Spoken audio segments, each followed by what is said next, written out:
Peio Dibon, Bardozeko Ibun etxeko semea da bere deiturak eta etxearen izenak duten loturaz interesaturik, Bardozen gaindi ibiltzen da, horko etxeak maite baititu, beren izenak ere bai, eta baita horko jabeak. Peiok 18 urte bertzerik ez ditu, baina aixe mintzatzen da denekin eta horreko lagundu du, Bardozeko etxe guzien izenen zerrenda osatzeko eta aztertzeko.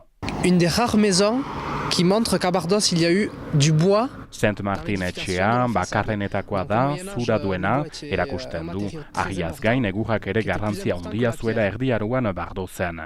Etxe hau 1000 eta 400 eta 400 aipatzen dute jadanik horko artxiboek. Vers la fin du XVIIe et au début du XVIIIe siècle. 17. mendeetan Bardozeko etxea initz berritu ziren eta orduan eraiki omen ziren arrisku arkuak Peioren ustez. Segitzen dugu gure bidea Bardozen barna, etxe gehiago ikusteko, 4 izenetik 3 euskaraz dira. Cette maison comporte une grande porte cochère pour l'escats. Hemen arku unen handitasunak harritzen gaitu. Aujourd'hui, il y a beaucoup de questions qui se posent, notamment sur l'urbanisme.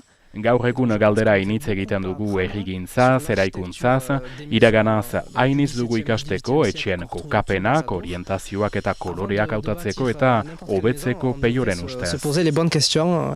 Aujourd'hui, on a tendance à oublier qu'on habite quand même dans un village et plus largement dans une région, le pays Charnégou. Iduritzen zaio maiz ahazten dela Bardoze Euskal Herriska dela, Lapurdikoa, euskaraduna historikoki, baina gaskoi herriek inguratzen dutela, gixunek, bidasunek, aurtik eta bastidak bertzeak bertze, horrek nortasun berezia sortzen du Charnegu, asteburuko Charnegu egunaren karietarat, Peio Dibon ikerle gazteak dio, geroa ongi bizitzeko, iragana ezagutzea baitezpadakoa dela.